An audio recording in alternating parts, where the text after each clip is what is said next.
Hey, what's going on, everybody? Your boy, Jay Banks. I can kind of see what's cracking. It's Tuesday. I'm back in the saddle. I got my guy AI. How you feeling, bro? Hey, I'm feeling great, man. I mean, outside of the roughness that was the Bengals last night, but we'll get to that. But we'll get to talk about it we'll get to that. But I'm excited about the Reds, so I went with the Reds colorway here, and the Bengals, kind of trying to show support on both sides of the 513. But really excited about this podcast because we're going to dive into that. And tonight we got strawberry ice on the podcast, my friend Jeff. What is up, my friend? How are we doing? Good, man. Good. I'm recovering from last night. Last night sucked, but we're hoping to see a Reds win tonight. We got Green on the mound. Give me 3 runs. Hopefully the Reds will win. We'll see what happens though. Hunter Green. That's good. I mean, that's one of the things where we're in playoff baseball now. Oh yeah. You're putting your best foot forward across the board. All hands on deck. Yes. So how do you think that? How do you think our offense is going to show out? That's the key. See, so Tito is putting out his defense lineup. So we got Matt McLean at second, who can't hit. We got Key Brian Hayes at third, who can't hit, but they both can field very, very well. So he's planning on winning with pitching and defense, and hoping to God that we score enough runs. As I was saying, if we get 3 runs, I think we're good. I think Hunter will hold it down, but I mean, that's what they've been doing the last 2 weeks of the season, is scratching out runs, or we don't hit for power. Yeah. We don't really play small ball, but we are getting the runs when we need them, and the pitching and the bullpen and the defense have been lights out. Yeah, I totally agree. I think that's a big part of what has driven this season for it is just defense. Defense wins championships, so that's what we're here for. I mean, the Dodgers, though. I mean, that's a tough first playoff. What are your thoughts, though? Pitching. Yeah. Yep. We could. All you got to do is win 2 games, 3 games here. Just 2 of them. So if you come out tonight with Hunter Green, goes 6-7 innings, we get about 3 runs, 3-2. Tomorrow you got Littell coming in, who's the guy we got from the Rays, and that's probably gonna be a bullpen game. Not saying it's a throwaway game, but Tito's like, all right, let's get game 1. I'll come back with Littell in the bullpen, and then I got Abbott, who's been our best pitcher all year long, in game 3 if we need it. So I think that's the way Tito's lined this. I know that's the way he's lined it up. I think that's the way he's thinking. Okay. Is if we can go steal game 1, get game 2, and get the hell out of there, and get on to playing the NLDS against the Phillies probably. Phillies, yeah. Do you think that the offense of the Dodgers is going to be? How do you feel about that end of things? Though? Well, with trust me, they're a juggernaut. I mean, don't get me wrong. They can hit, and they're a damn good team. I mean, there's World Series champs. Yes. But with our pitching, and I keep saying, with our pitching in a 3-game series, we can shut them down. And I think out of all the teams in the National League, I think the Reds are the least likely team that the Dodgers wanted to see. Out of all the teams, I don't think because of our pitching, you just got to win 2 games. That's it. Yeah. So in a 3-game series, anything can happen. Now, it's true. The Reds, unfortunately, haven't scored in a playoff run in 22 innings. They didn't score any in 2020, and they didn't score any in 2013. 22 inning scoreless inning streak. But we're breaking streaks, baby. I mean, we had 13 consecutive series losses to the Brewers, and we snapped that this weekend. I think we're snapping this too. Plus, last time the Reds played the Dodgers, 1995, I was 20. I'm 50 now. It's a while ago. We swept them. Swept them. There you go. All right. And if it is a 1-score game, it's a close game, who are you giving the favor to? 1-score game. With our bullpen is better than the Dodgers bullpen. Their bullpen sucks. So if it's a 1-score game and it's our bullpen versus theirs, give me the Reds. Reds. Heard. I love seeing how our pitching has gone from like the worst in the league to like an elite, because like I feel like for the past 10 years, like we've always been complaining about the pitchers that we have, and now having Hunter Green and like all these young cats in there, it's like they're really like paying attention to, the back to the basics of baseball. Yeah, pitching is critical. Pitching is everything when it comes down to, especially playoff baseball. When you get to that point, pitching is, I mean, you get down to it and you have these star pitchers, your team's probably going to walk away with a victory. 99% of the time, usually. The better team better pitching wise usually wins. Now, caveat that with 2012, we had the better pitching. We still lost. We needed one win against the Giants. So you're right. I mean, that's normally what happens, and that's what should happen. But I mean, it's not like Dodgers don't have any pitching. Their starting pitching is really good. Their bullpen's not as good as ours. That's where in the pitching department we got them there. Okay. So Blake Snell is pitching tonight. Hopefully, we rough him up. I want, honestly, what I want to happen, I want TJ Friedl, the first batter of the game. If that third baseman is back, back off the line, maybe halfway to left field, bunt it. Get a bunt base hit on first base and start stealing going to second. Make stuff happen. Put pressure on Blake Snell right away to try to get him out of the game and get in that bullpen. That's deep. That is deep, man. I love this. This is one of my favorite podcasts already. Dude. Like, that's the thing is. I knew this was going to be a strong podcast for you, bro. I love it. I love the intricacies of sports because there's so much depth at every sport, whether basketball, baseball, football, soccer, FC Cincinnati. Everybody in this city because like the Bengals, like we see the struggles, but we all kind of see how we could probably, get them in the right direction outside of Joe. You know what I mean? Like the whole team itself struggled. That's like the whole thing with the Bengals is, like, I know we lost Joe, and jackpot is jackpot. He's the best quarterback in the league, but Joe doesn't play offensive line. Joe doesn't play defense. Joe doesn't play special teams. We had guys literally lining up off sides multiple times. We had 3 first downs and 15 penalties in the first half, I think. I don't care if Joe's out there or not. You can't overcome that. I mean, you can, yeah. Right. We're making more mistakes now than we did last year. We had the best offense in the league. Now I know we have Burrow, but you still got Jamar Chase. You still got T. Higgins. You still got Chase Brown. You got Noah Fant. Well, not Noah Fant. He didn't play last night. But you got Mike G. We got players. You do. We got players. Yeah. Our offensive line sucks. People are like, "Oh, we didn't spend enough money on the offensive line." They spent a ton of money on that offensive line. It's talent evaluation. Okay. Like, spending money. They went and got Orlando Brown. I love Orlando Brown. I've met him. He's a great guy. He's not playing very good. Ted Karras isn't playing very good. Mims our first round pick last year, got beat off the line multiple times last week. Mm-hmm. Now it comes down, is that player evaluation? Is that talent? Is that coaching? Yeah, I don't know. Okay. I mean, I don't know what it is. It's all the above because none of it's working right now. Nothing's working. I mean, no.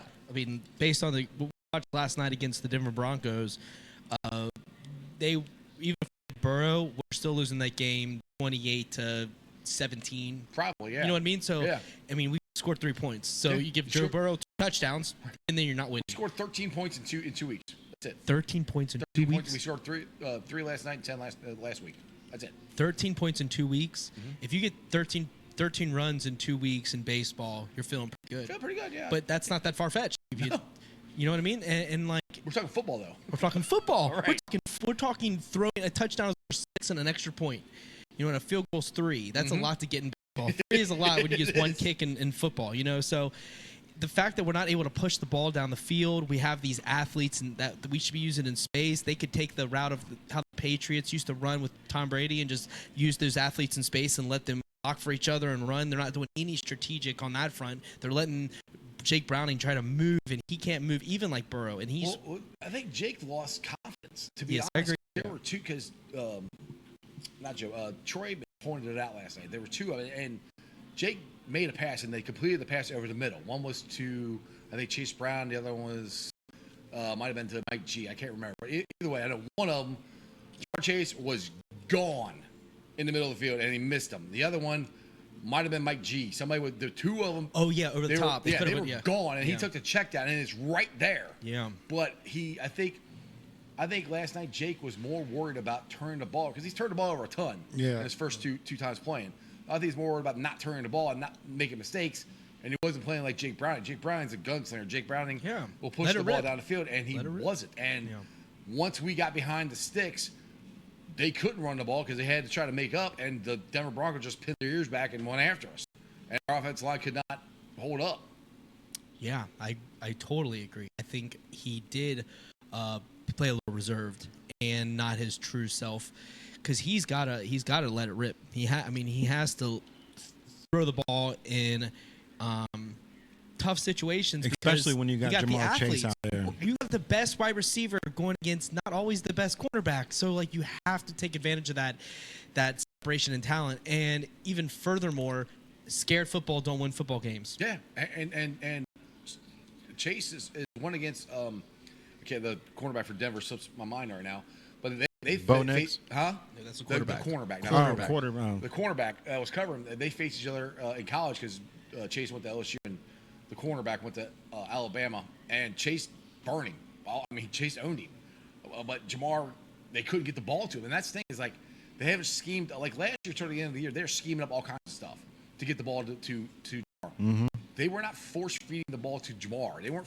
They began the game. They were throwing it up to T a couple times, but the first drive they go all the way down, and they throw a fade in the corner.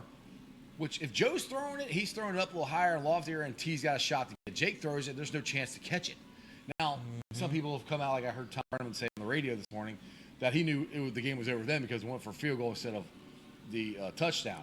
I was okay with them going for the field goal.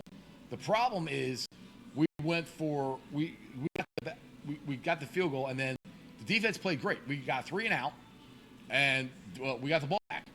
And then Ted Karras got that stupid.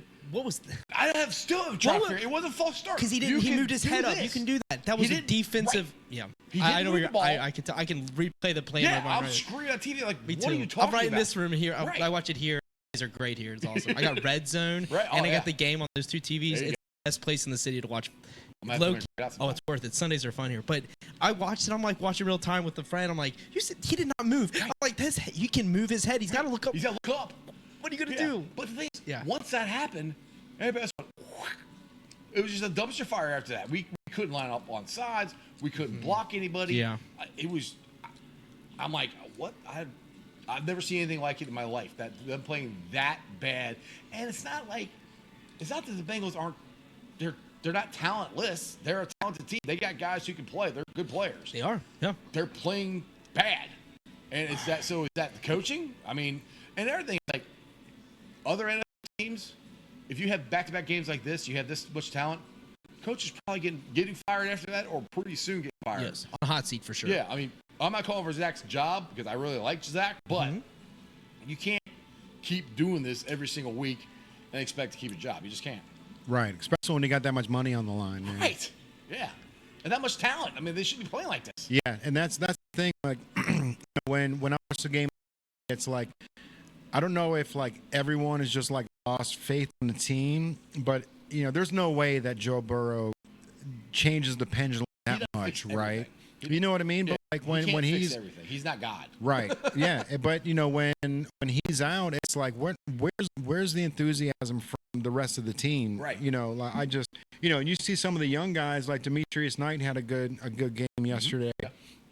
Yeah. And it's like people are still trying to eat. You know what I mean? But Jamar Chase only getting 23 yards. Like obviously that's gonna ruffle his feathers and Well, he saw him talking back on the sideline. yeah, and it didn't look out of place, right? It's a frustrated player who's literally has the team on his back now that Joe's not there, and if he's missing, if the plays are missing where he's wide open, you know what I mean? Of course you're going to be frustrated. And one thing I will say about that, I want everybody to take a step back of what Jamar Chase and Zach were talking about, because everybody last year thought that Joe would hand it with Zach in Tennessee and was going after him and arguing with him and all this stuff and mad at Zach. Yeah. But if you watched the quarterback when Joe did it, he was mic'd up then.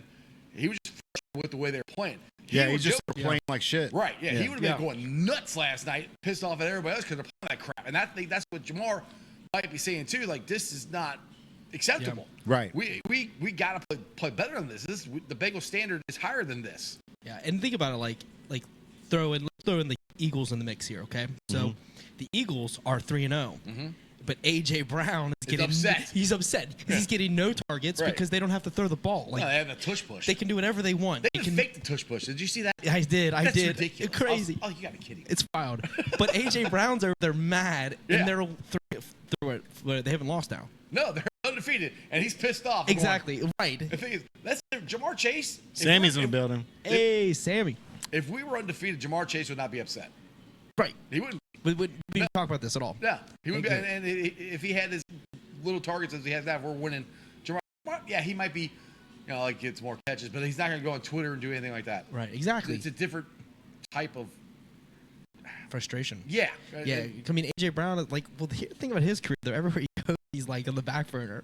Because when he was in Tennessee, he was behind Derrick Henry, because obviously right. And then he's in the Eagles territory now, and he's lined up with Devontae Smith, but he's still that guy. But you got Saquon Barkley, right? So he always gets with great running backs. He does, but yeah. It's got to be. He's got to have a frustrated I don't know what. I get it, dude, but you got a Super Bowl ring and you're undefeated. So I'm like, all right, let's just go with Tyreek Hill. Tyreek Hill won the money. Yeah. He left Kansas City because he wanted more money, which wasn't a lot. It was more money in Miami, but not that much more. Yeah. He could have been a 3-time Super Bowl champion. Not worth the trade-off. Yeah. Now he's there, and he's got a dislocated kneecap. Yep. Career's pretty much at this point is in balance. In my opinion. Who knows? Who knows? Because right. He's a runner, and now exactly. It's his ACL too, right? Yeah, is it his ACL? ACL, ligaments. He's tore it all. Yeah. They say if he does everything right, they're expecting maybe the beginning of the season next year. That's crazy. But he's a wide receiver, and he's supposed to be he's the fastest. So that's really The thing is, he ain't tall. He's got is speed, but he's got a lot of speed. Yeah. Sammy's biting at the bit over here, dude. He said when the Bengals spend 85% of their salary cap on 3 players, obviously the offensive line is gonna. Tell him who Sammy is. So my cousin Sammy, he's from Chicago. He's always been into sports, heavy into sports. Right. He was that guy that knew if the quarterback dog was sick. You know what I mean? Like he knows odds and everything, man. So it's always great to see him pop in here and give his 2 cents because he's 100% sports all the time. I mean, I agree to a certain extent because they did money on offensive line. If they'd spent money on better offensive linemen, which they paid Orlando Brown a lot of money. Yeah. they got a first-round pick. Ted Karras, but they've spent money on guys and they've drafted 2 guards. So I agree with what I say to a certain extent. You can't. The Bengals still should have played better. They still got, I want to say, about $30 million, maybe $25 million under the salary cap. Yeah. So it's not like they don't. They still have money to spend. I know everybody gets twisted at how much money the Bengals have spent on the players.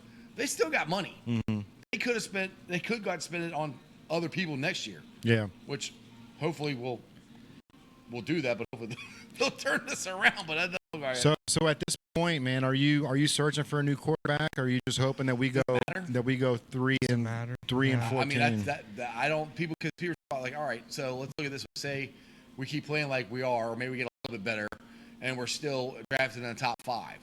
So do you want to give up a 6th-round pick for a quarterback who ain't going to be here next year and ain't really going to help?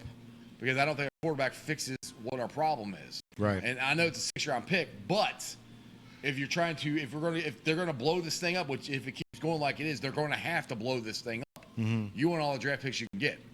So that's where I'm like, I don't think, because I've had some people talk about on my podcast and DM me, it's like, hey, let's go get Russell Wilson. Let's go get James Winston. I was like, for what? I was like, our offensive line can't block anybody. I was like, our defense is playing okay, not great. We have so many more issues other than the quarterback. I don't think this is a Browning problem. It's everybody else. I mean, Jake's not playing great, but there's so many other issues that I don't think a quarterback fixes it. Exactly. And sure as hell ain't going to be somebody who James Winston, who I loved in college, but he's never really done anything in the NFL. Russell Wilson hasn't done crap since he left Seattle. So why do you want to go give him a draft pick, even though if it is a 6th round? You never know. A 6th-round pick could turn into something better for you the next year. You don't know. What about Kirk Cousins? He's one of the highest paid quarterbacks in the league. I think he would. I know. I think he would be. He might start for Atlanta. They're talking about starting. Yeah, I heard that too. But I think he would be. I would take him over those 2. Oh, definitely. Yes, I would. Yeah. But as much money as he's getting paid, there's no way. It wouldn't be worth it. I mean, no, it wouldn't be worth on the money. No way. He's a gold. He's got a gold mine of money. Yeah. Everywhere he goes, Vikings. Dude, he just collects money. Paid. I don't know. He gets. You like that? You like that? Yeah, it's so funny. He literally just collects a paycheck everywhere he goes. Yeah. I mean, he does perform for a couple of years. Hey, he gets good money if you can get it, dude. Exactly, for sure. I mean, the Vikings haven't noticed the move on from people though, so they'll move on. They move on from people all the time. It's pretty. They're a wild organization. Loki. Yeah, they move on. Carson Wentz looked like Carson Wentz last Sunday, and that's the way That's why I got in not an argument, but people always try to troll me on Twitter. These guys think, oh, Carson Wentz is a way better quarterback than Jake Browning. And at the time, I'm like, how? I said, Carson Wentz hasn't been a quarterback in 7 years. I said he's got cut from every team he's been on. I said Jake Browning, took the Bengals to 9-8 2 years ago when he started. Now, Jake's not playing that good, and Carson Wentz technically played better, but we turned the ball over 5 times. So I'm like, I don't really think Carson Wentz really did anything to win the game. No, I agree. Yeah, I totally agree. Yeah, absolutely. I mean, I wouldn't say Carson Wentz is. He's not a starter in the NFL anymore, but he does have like the physical traits, and if he does everything right, Minnesota's got everything else. He's got everything else. Yeah, Minnesota didn't make mistakes. Denver didn't make mistakes. I said this on my podcast. I said, what happens if the Bengals don't turn the ball over 5 times? Well, they actually won the turnover battle last night. They got 1 turnover, and we never turned it over. Well, we didn't do anything. That's the only good thing we did. Yeah, That's punting it off isn't. Yeah, you know what I mean. Like, right. It's at the end of the day, like they're coached by Sean Payton, so he's going to keep the mistakes to a minimum because he's who he is. And we also give the first 100-yard rusher for Sean Payton as a Denver's coach. We did. Yes. Yeah. Oh. Yay, Bengals. Oh man. Sammy said the Bengals. They're trying to get to 7-6 by week 14. I hope so. Until Burrow gets back. I mean, that's the thing. That's the plan. And the thing is, I'm being negative on here, and it ain't over. I mean, they're 2-2. I mean, they're in this, but they got to play a lot better.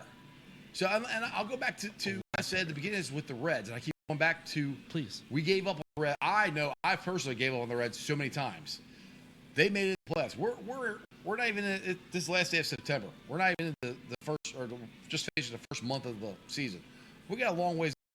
They got to play a lot better, and if they can win a couple games and be 500 or above, if Joe, which hopefully Joe will come back, because we don't know that that's actually going to happen. But not for sure. Yeah, if he does come back and he's Joe Burrow and we're actually playing back, because one thing Zach does do, and that's why I was surprised how bad they played last night, is the farther along we get in the season, like November hits, we're usually balling out. That's our November, December, Zach's got this team playing at their best. Every year he's been here, that's when we start playing. I mean, look at his first year when we beat the Steelers on Monday night. That was a December game. We started playing our best then. When Jake Browning was here, he rolled it into a 9-8 season. Last year, it was December. We hit the game against Dallas where we blocked the punt, and then we got to Jamar and won, and then we didn't lose again. Right. So, I mean, there is a chance, but they got to play a hell of a lot better. Yeah. They got a lot of stuff to fix. And it's definitely coaching, effort. We're past the talent acquisition. It's there. Yeah. So you've got the talent in the building, but you're coaching. Are we talking discipline? Are we talking more dynamic play calling? Are we what are you thinking the coaching? I'll start out this way: is everybody doing their job? Doing their job. Okay. Making the block you're supposed to make. Making the play you're supposed to. There's too many guys who are missing sides there. I mean, line up on sides. You should be able to do that, right? Mm-hmm. Yeah.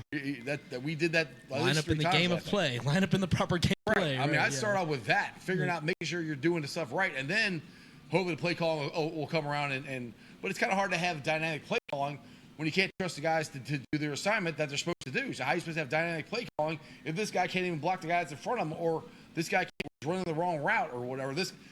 All right, last night, so we actually ran a stunt. Logan Wilson came around, and he had a clear shot to the quarterback, to Nix. Mm-hmm. And for some reason, what he's supposed to do is take Trey's guys off, and Trey's supposed to come over and get him. But there's a clear shot. I'm like, Trey had his guy, like, just run straight. And you could have hit the quarterback. He goes and tries to hit the guy that's blocking Trey and kind of trips Trey and knocks him on the ground. And Bo Nix is standing there, like, run straight. Like, you see the quarterback, go get him. I'm like, just stuff like that. Yeah. So I mean, the defense is not disciplined enough. Yeah. Or they're letting things slide where they shouldn't. And the thing is, he was trying to do what he's supposed to do. So he's too disciplined. He's like listening to the rules instead of going out, like playing backyard football. But I think discipline also. We're talking the defense. The defense is making like Cam Taylor-Britt. Love him. He's an awesome dude. He's an awesome dude. But dude got cooked. Again. Got cooked. Unfortunately. Yeah. And right in front of everybody. It was like there was just those players one-on-one, and he shook him, and it's bad. I'm surprised SportsCenter didn't replay it a couple times because I'm like, dang, dude, you just professional athlete just cooked professional athlete right in front of us, all of us on Monday Night Football. Yep. You know, and that's the stuff like that that's that discipline. There's something there. There's something up with Cam. I don't know what it is. I think it's spreading through the whole. But what is going on? I think they're like Dax Hill. I think he had a great game. Dax Hill played really well. I think Hill, Geno Stewart played better, not great. But the other thing you gotta look at this way: the defense was out there over half the game, and you're playing a mile high. Yeah, I was gonna say that. The elements in this case might be a factor for me because you've got your, like we talking discipline, but when you might be the most disciplined, but when you're in an environment like Mile High where you're dealing with new air conditions, you know what I mean? Like, but defense is supposed to travel though. You know what I mean? But you can if it's on the field the whole time. Yeah, right, I don't care if it's the 85 Bears. If they're out there for over half the game, they're going to get tired. That's what happens. And that's something else, man. That defense being stuck out there for as long as they were, bro. Right. Like that's it's just got to weigh them down. The whole game. I mean, we went 3 and out.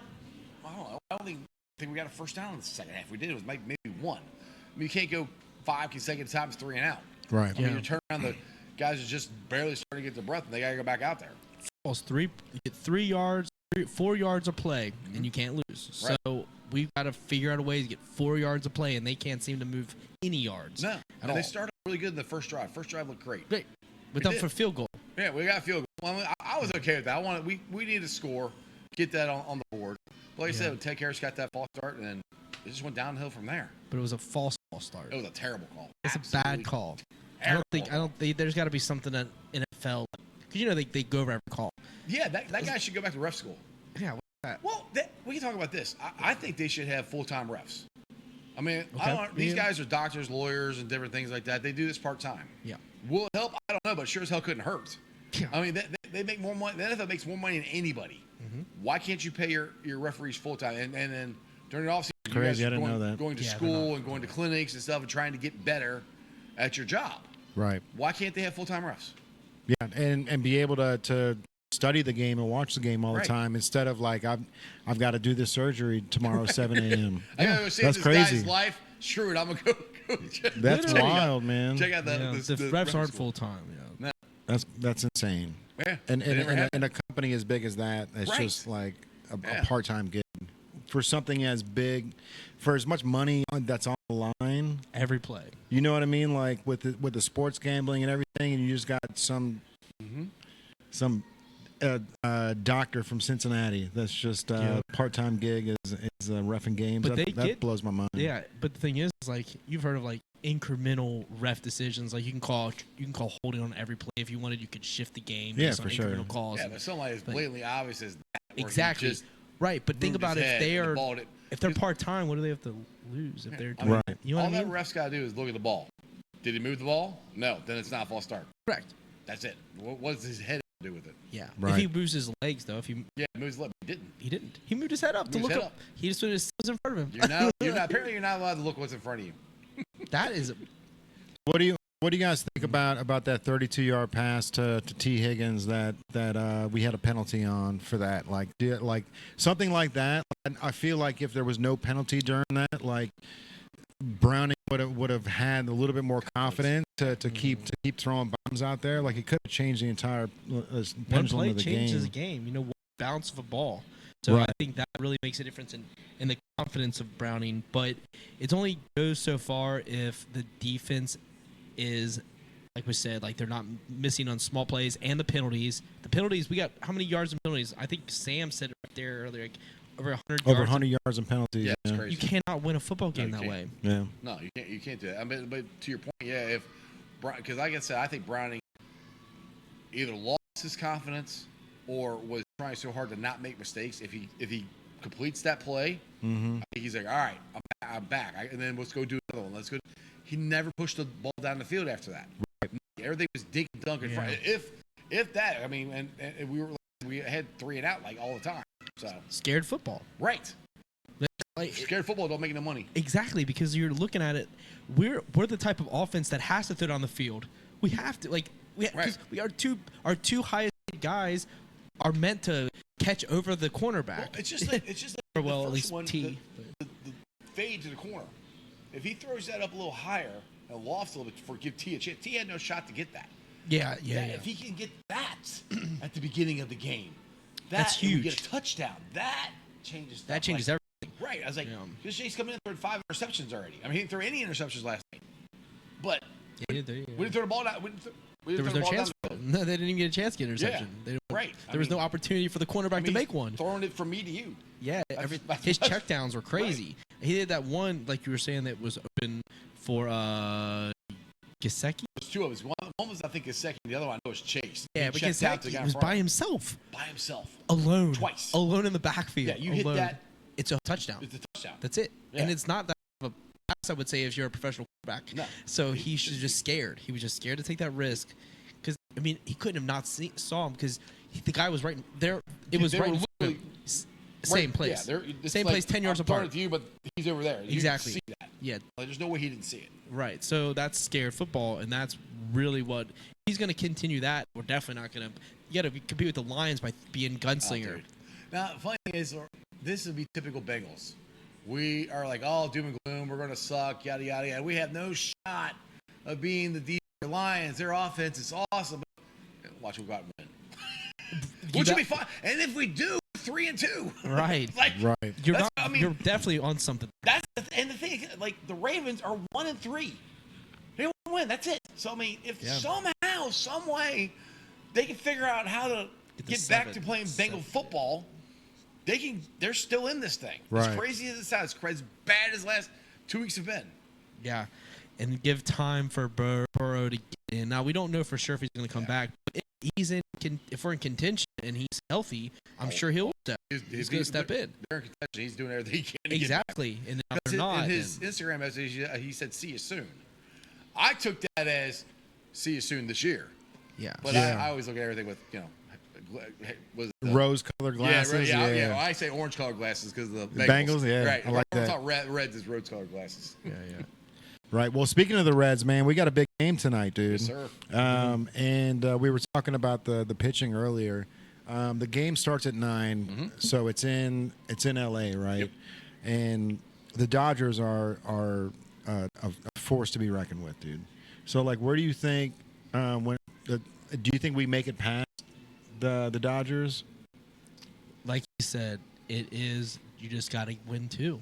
Yeah. And 3-game series. you know what I mean? Like 7-game series, I would say a uphill battle just because It's only a 3-game series, right? it is 2. It's Yeah, two, win 2. you got 2 games. Yeah. So there's guaranteed 2 games, and if team wins both of them, it's over. Best out of But if- 3. Best of 3. Yeah. Yeah. So, but the thing is, if it was 7 games, I mean, the payroll on the Dodgers compared to our payroll is insane. So I think that's. But like what we've learned is you don't really have to have a payroll, but it obviously helps because you're paying for talent. But the Reds are here, and the Reds are not one to be played. Like you said, that bullpen is the difference maker here, and it comes down to it. You just got to win 1 game, and if you're one run separate, the Reds are 23 wins in 1-run games and 22 losses in 1-run games. So 1 game separates them, and I think that's huge. I think it's going to be a close battle, but I'm going to give it to the Reds because I think we got a lot of momentum. As much as That Novi Marte catch. yeah, That's a catch that could propel you. I think that catch propelled them to beat Denver.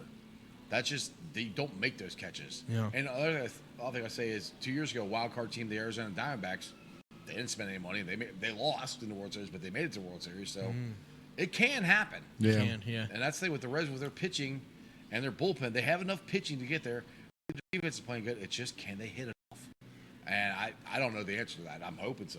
Yeah. Trying to speak into existence. Please, Right, speak yeah. into existence. Yeah, put it in the universe because can they hit enough? Right. Is there enough firepower? Mm-hmm.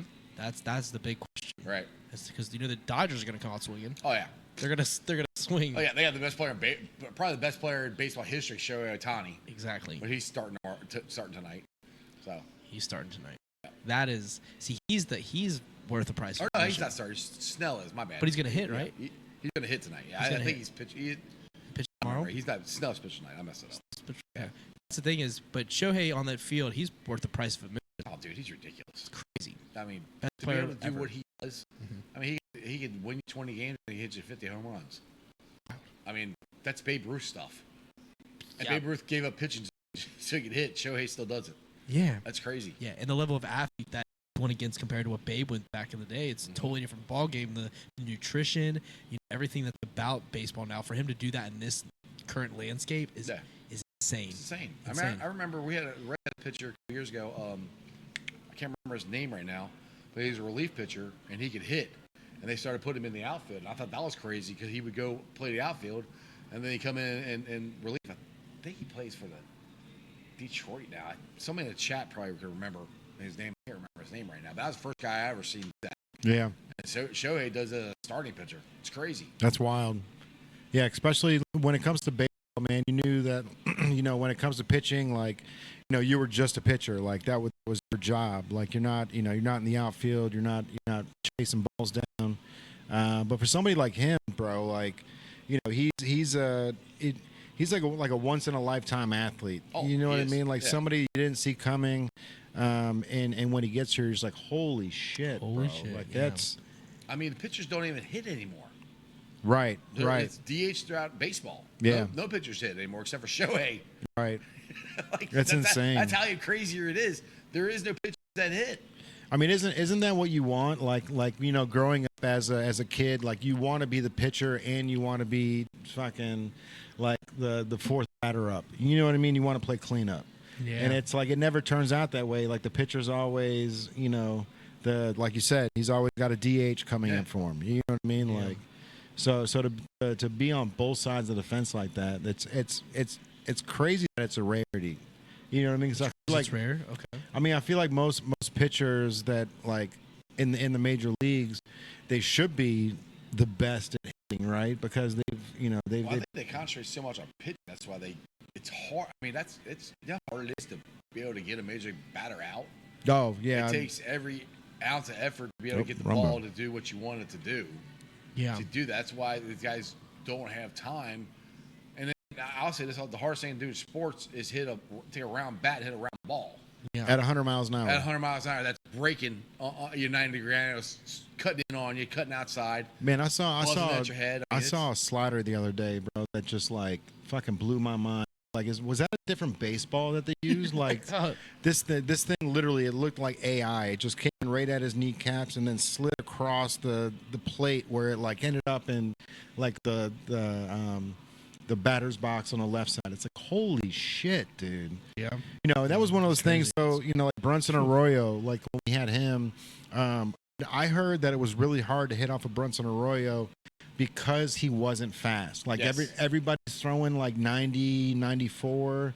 And when Brunson was coming in throwing 70, like people didn't know how to fucking handle it. Yeah. Yeah. And Yeah. it's like, it's crazy to see. Like, Change up. yeah, but that's his There's fastball. frisbees up there. I mean, I've had him on my podcast a couple times.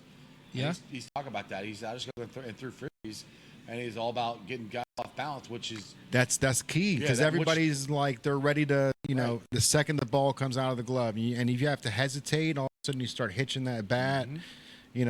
and then you got foul balls or you're just swinging too late. because I mean everybody right now come out of the bullpen throwing 98. I mean Yeah. that's ridiculous. That's average now. Yeah. I Yeah. mean, so if you can be a guy like Bronson and come in below that, guys aren't used to that. Yeah. So that's the whole. I mean, that's the whole key to pitching in general, which I think we're going to start getting back to changing speeds and stuff more. Because I mean, the guys, because their arms can't take that. That's where we're having some more arm injuries. I think. Yeah. You can't snap off a 90-mile-an-hour slider every single day. Your tendons aren't going to be able to take that. For sure. You got to be able to change it up some. I mean, like you said, some of these sliders, dude. I saw one the other day. I mean, it's outside, also just cuts right in. It's crazy. And he's just like, Yeah. strike. Yeah. It's crazy. I mean, how they get the spin rate they can put on balls now, it's ridiculous. That's why they track spin rate, track all that stuff now. Yeah. When I was growing up, we didn't know anything about spin rate. You just try to spin it to make it curve. Dude, I had that Roger Clemens baseball. Did you ever have that? Yeah. So it had like the different colors on where you're supposed to put Yeah, your I had fingers. it. So I like had the curveball or like the two-seam fastball, like it had this little pamphlet and it was like put your fingers on the red, and then throw like this or twist your wrist. And it was like, that was one of the coolest things I had as a kid, bro, because it was like, I felt like I was really throwing curveballs, but really it was only like a 40 mile an hour. I see, the only problem is we didn't have Roger on his arm. Right. That's the only difference. That's the only difference. Right. We knew his hand placement. So I ask, so you've had Bronson Aurora on a couple times? Yeah. So what would you say that you learned the most from getting able to talk to him in person like that? The mental part of the game, and you don't believe it or not, but he's a big weightlifter. He started lifting weights with his dad. I want to say he was 12, because his dad's a bodybuilder. Oh, shit! I didn't know that. Yeah, I didn't know that. And you wouldn't think by looking at Bronson Aurora that he's big into bodybuilding and stuff, but he does. He's been lifting weights and everything since, like I say, he's 12 or 13 years old. And I found out, I'm like, really? You think of bodybuilders, you think of big, jack, swole guys, and Bronson's, he's not thin, but he's skinny, long, lanky, got the big leg kick. You're not thinking of a bodybuilder, but that's what he grew up doing. Yeah. So that was interesting, and then just the mental makeup that his dad taught him of how to get out there and get to the gym and work on your craft. And he took that to baseball, working on his craft, getting better at pitching, and changing speeds and doing something different. And the thing is, the way he pitches, he could pitch all the time. He was barely ever injured. I know he ended his career with Tommy John, but that was like really the first major injury he had over his career. Right. I mean, he was a very solid pitcher for the Cincinnati Reds. He pitched every fifth day, and he would pitch 200 innings. We don't even have guys that pitch 100 innings now. Right. We had we actually spoke with this guy Chauncey Lepardi's uncle. What was his Emery? Emmett, yeah, Lepardi. So this guy, we met him at an AI event that Cincinnati did, and Chauncey Lepardi is Squint from Sandlot. Okay. Oh yeah. So his uncle worked for Procter & Gamble for over 30 years. Quit his job to work with AI. So now he's working with a company that does AI for sports, where the pitchers. The AI can tell the pitcher before he's going to throw his arm out, so that they can pull the pitcher out before that shit happens. That's cool. And then they can teach the pitcher what he's doing wrong to keep the Tommy John surgery or anything from happening. But like when we went to that AI event, dude, it was like, AI is cool. Like we can make a picture of a dinosaur drinking coffee, right? Like, Yeah. But it was like when we went there, like New level. all of these millionaires were like, oh, well, we're using it for agriculture, like 8 months out of the year, like we can just download all the information and just tell the farmers like what to do to keep the crops growing. And then Emmett was over there talking about that sports thing, and it's like, this is insane how crazy AI is really going to get. Oh, dude, AI is the wave, dude. There's going to be so many things you never thought of that we're going to be able to do with AI. Yeah. I can't even think of the future of what they're going to use it for. Yeah. But it's going to be in everything. I mean, we just saw like a glimpse, like, it was basically, bro, like we were at the door, never saw inside the house, and then they just opened the door and we're like, holy shit. We got to see it all. And then they just closed the door, and then we're like, all right. Well, That's all you get. That's all you get. We got there's these two guys that one was about to be 21 and one just turned 21 to 22, so they're young guns, but they came up with a system of AI that a lawyer would basically go through all their documentation, and it can pick out, like, every time the word Walmart maybe listed in the documents, with thousands of documents, they can do it. They said we can save lawyers 99.5% of their time. This AI just picks out everything they need, and it gives them to it, and they don't have to worry about an assistant looking for details. The AI does it, and they all these companies pay like $100 or something a month, and they've got like 1,600 lawyers using it, and they just pay $100 a month to use this system. Oh, yeah, it saves them a ton of money or a ton of time. Yeah, too. and these 21-year-olds, they're worth like 1.6 million each. Why did 16 million or something. Man. They're just smart guys, and in Boston. I'm just a dumbass that has a podcast, talks Right. sports all day. Right. But they were Right. invited to this event, and they were telling me, like, yeah, we were invited because we came up with this system, and it's providing for a lot of these guys in the room, actually, and we're here for it. And I'm like, how old are you guys again? He's like, I'm about to be 21. I'm like, bro. You just now legal to drink. Literally, I'm like, you are about to change the world, and you Just started voting. just started voting, dude. That's Exactly. incredible. So I was pretty impressed when we went to the AI event. We got to shake a billionaire's hand. That was pretty incredible. He got Ever to. watch it again? I watched it, But he came to the store. He was really impressed with Native. He walked in because the day before they had the AI Woodstock, and they hid one of the shirts in our store, and all the AI guys came up here. They were at Shiners, Okay. and they came up to find the shirt. So he came in and checked the store out. But I didn't know he was a billionaire. I had no idea who these people were, other than they were part of AI, the community. And he's walking around and everything, and then I recognized with him. a Crocodile Dundee hat with a on, Crocodile Dundee hat on. He had I it like on. it. I like it. And then the next day I see him and like, he's a billionaire. I'm like, well, he was in the store. And then they came over and we shook my hand, talked about the store and how he liked it and how we were very hospitable and whatnot. But it was just really cool that community came to Cincy because none of these guys are Cincy. They all flew in for the AI week, which was Shiners, and then they did the private thing in Covington, and then they did an event in OTR. Okay. So it was 3 nights, and it was pretty incredible seeing all the tech guys here in Cincy, and they were like they were all talking about their secrets. They were like, "This is what we're doing. I'm working with pitchers. I mean, the thing with AI to fix the pitchers. Yeah, that's be game changing, dude.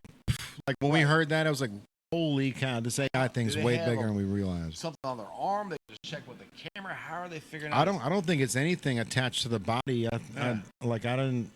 You didn't really give details. Yeah, we didn't give details, but it didn't sound like anything that was like a pitcher would have to wear. Yeah, he basically said they tested at what pitch count these players were averaging burnouts, and they were basically doing the numbers, and they said they could literally reverse all the damage that's done as long as you get to the right spot, and the AI's watching them incrementally. Yeah, it's all about the right arm slot. Yeah. Exactly. Yeah. So that's what they're constantly trying to find is that right arm slot that they can maximize their torque, maximize their spin rate, all that stuff, and not hurt their arm. Right. But it's a constant battle because you find it, and then sometimes it's like, oh, maybe this feels good. You don't mentally remember. Oh, it's right here. That's where it is.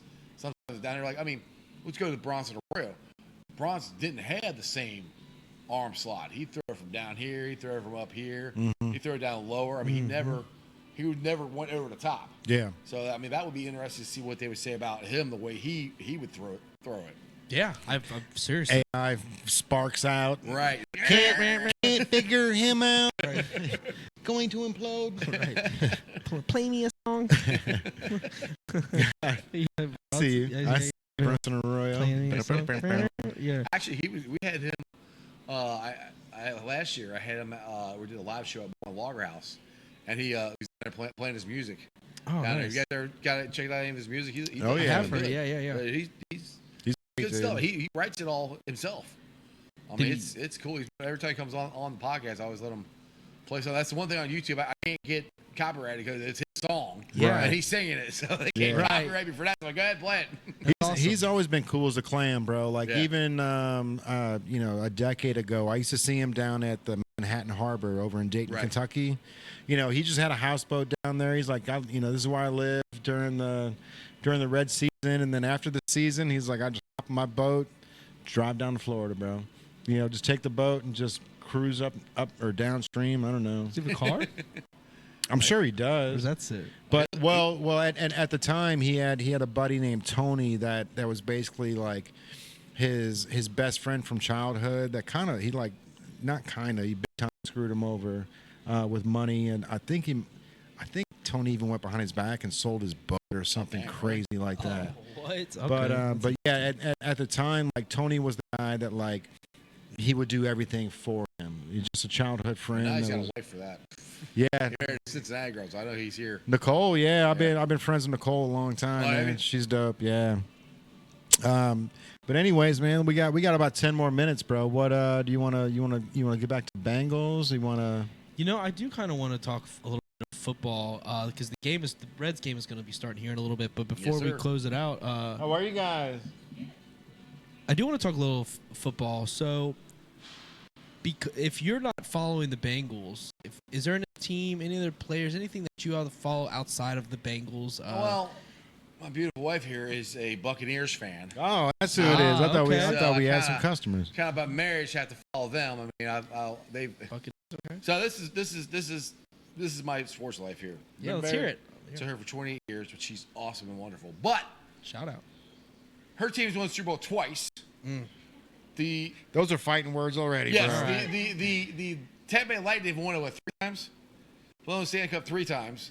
Yeah. I ain't won shit. You ain't won shit. Oh yeah, the Rays, they went to the World Series once. We haven't even been there. And 28 years of marriage, I'm like, well, that's a Super Bowl.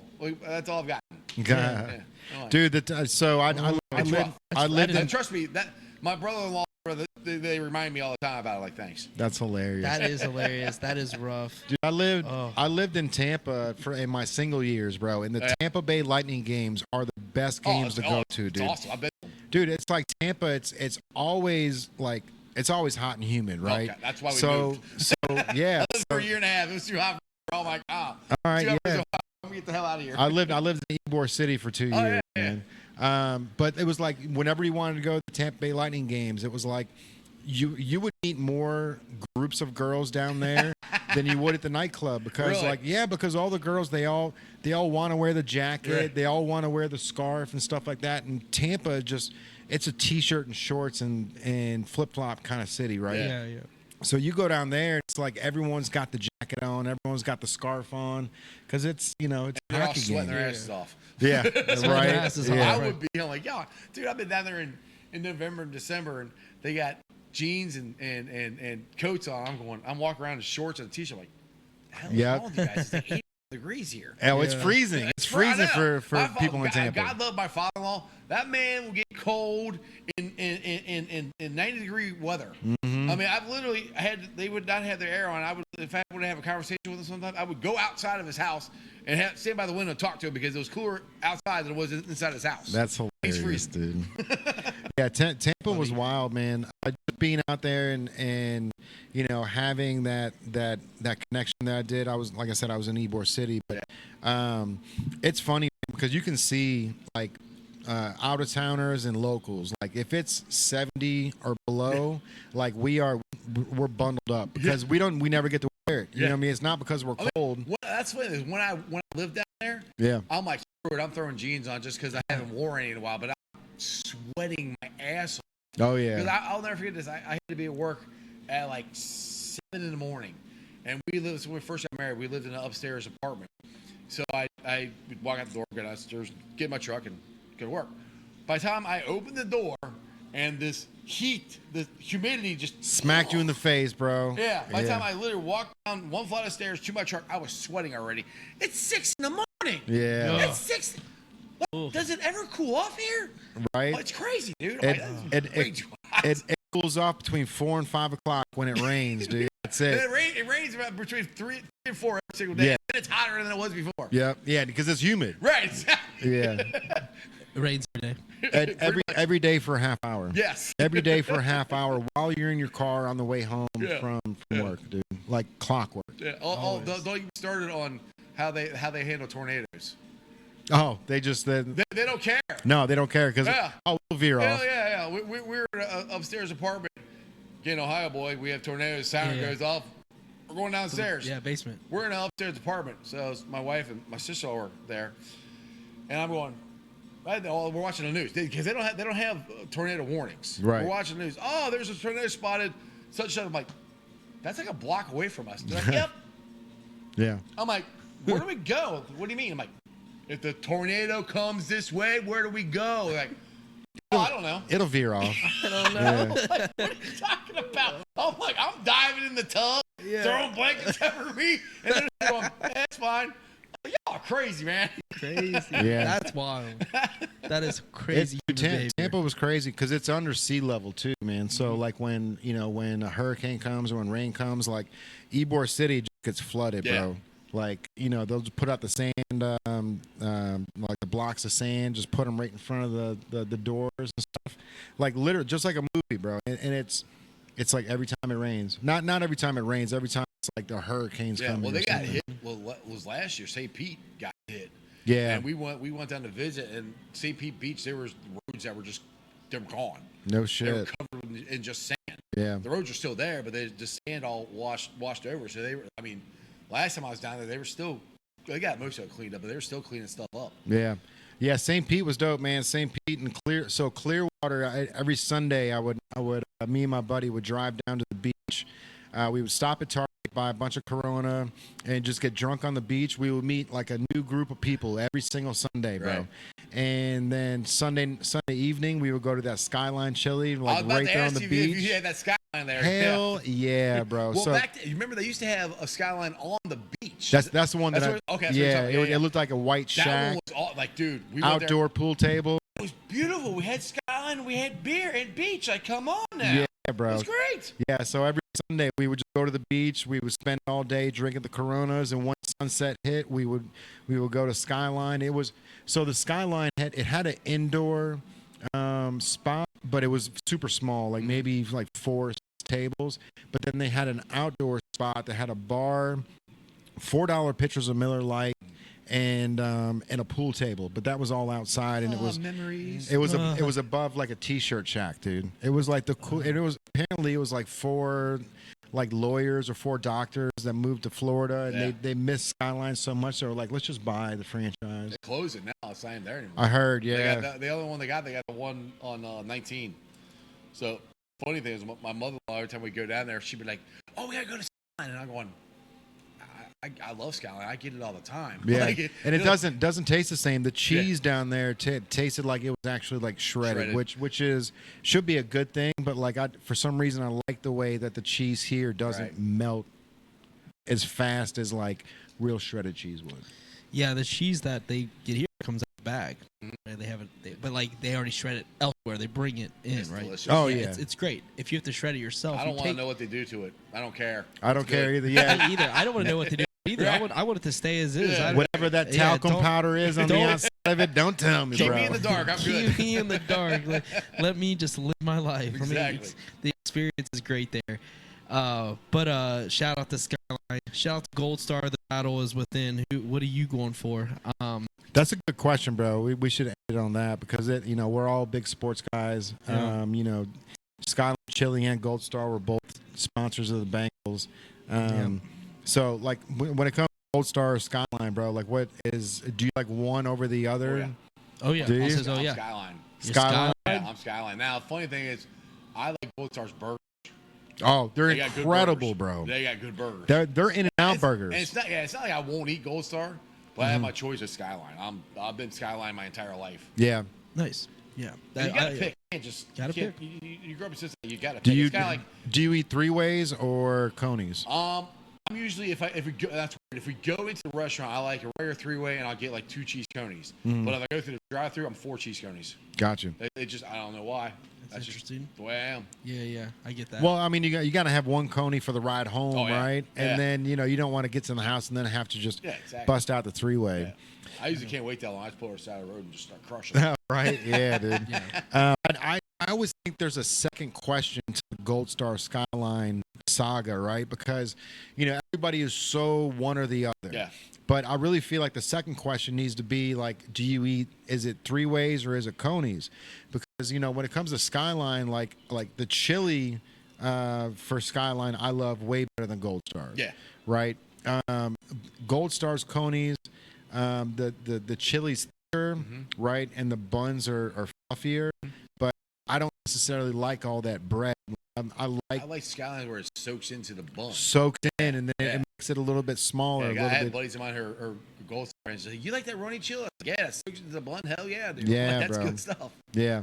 So that's a good question, bro, because we're in Cincinnati, man. We've got the 2 majors, right? Cincy, Gold Star, and then you've got not the runner-ups, but like the OGs, like yeah, they're Dixie still Chili and Empress. Camp Washington. All of them. They're all good. Yeah. What was the one that you said? Empress. Emperors, dude. I used to eat that when I worked for Scott's Lawn Service.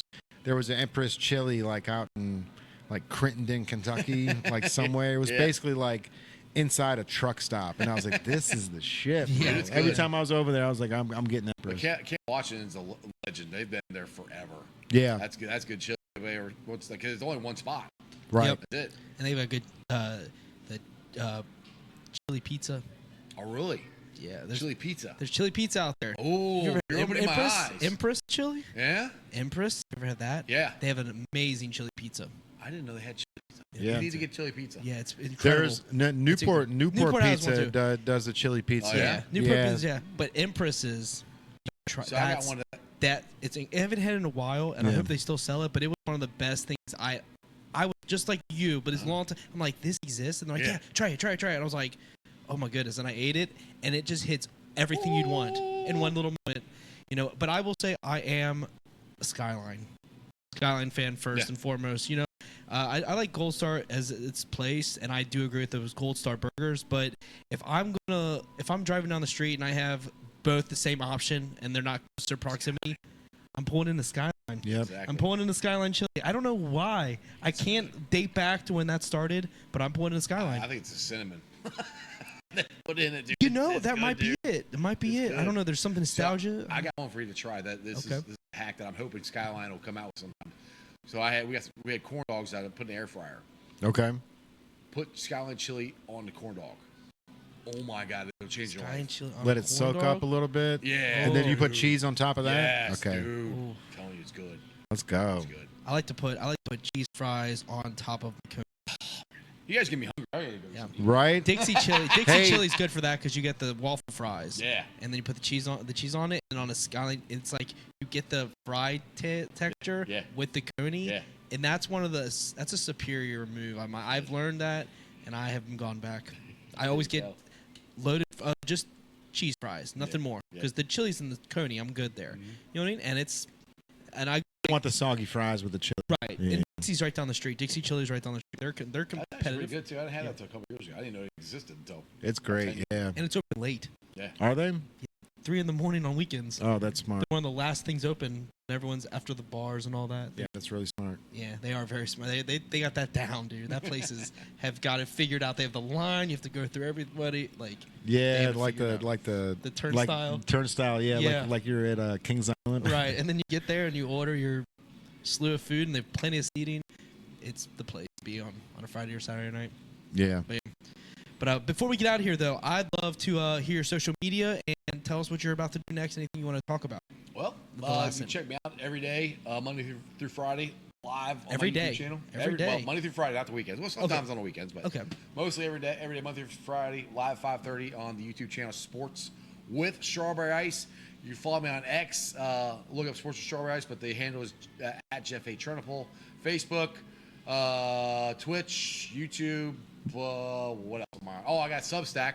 Substack, Yeah, I got to start writing articles. So if you guys are into sports articles and stuff, check them out. That's under Sports with Strawberry Ice. So check it out there. That's cool. And a podcast, I'm on there too, Sports Strawberry Ice. So pretty much, if you checking off all the boxes, just bro. Google me. If you type in Sports with Strawberry Ice, it'll pop up. Where did Strawberry Ice come from before you? So that came back in 1994 when I got into radio. I worked at 100.9 The Wiz. Okay. And they needed a sports guy to do a sports update. So I was in the morning show.